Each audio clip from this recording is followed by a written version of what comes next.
Hello, everyone. I hope everyone is doing well.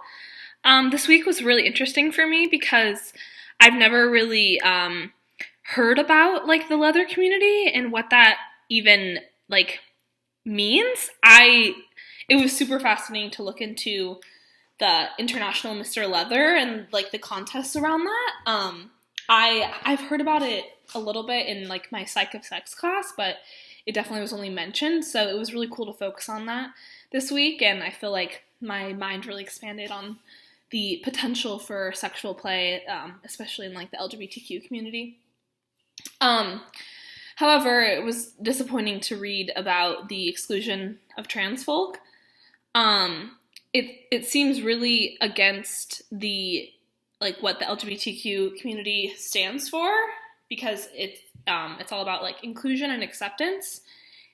According to the article by Szymanski, I hope I'm pronouncing that right, Leather Community debates trans exclusion at upcoming contests. The two themes around trans inclusion, as quoted, were one is physicality, or the idea that a trans person will present with anatomy that is uncomfortably different from the majority of the crowd.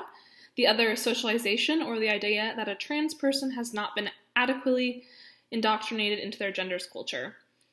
For a community that extremely emphasizes inclusion, I just am like disappointed and confused why that is a rule. I also am confused what it even means to be indoctrinated in your culture of your gender. I feel like that really just further marginalizes the trans community.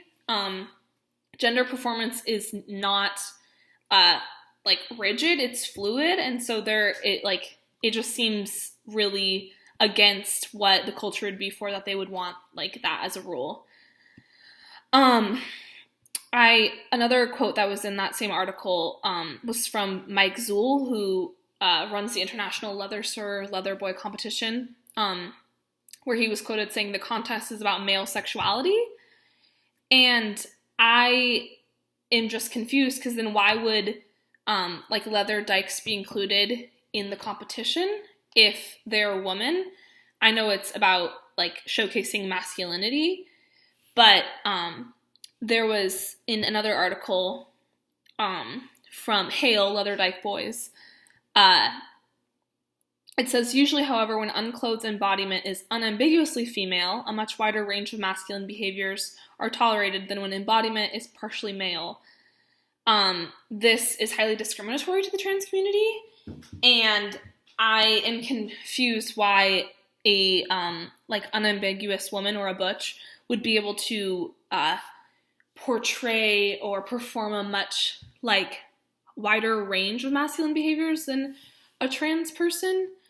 I don't know how that line can be drawn, and it kind of makes me take up problem with the rigidness of the rules in the leather community.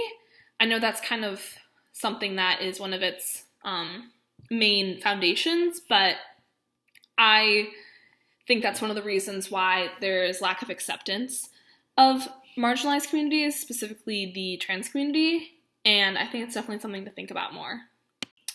I think it all really goes back to the meaning of gender and like how gender is performed. There was a quote from Leather Dyke Boys by Hale that said, if a male to female or a female to male engages in the same behaviors, these behaviors are more likely to be labeled male and to be attributed to sex, gender, history, identification, or embodiment.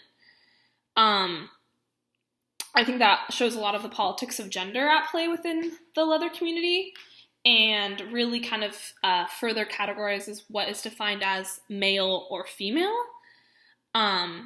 They said the reasoning behind wanting to be like strict about what is defined as a woman is to protect women's sexual safety. But where is the protection for trans people? And I just think that's really invalidating to their experiences and their community. As was talked about in our lecture for this week, I think this reality within the leather community really highlights the limits around desire and the politics of desire. I feel like this week really kind of helped me put it into perspective how some communities within marginalized communities are still further like discriminated against.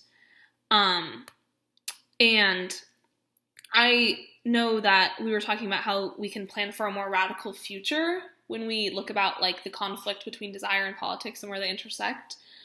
But I'm just a little bit confused how this more radical future can be reached if like there is no further questioning or like fight to get trans communities more included in the leather community.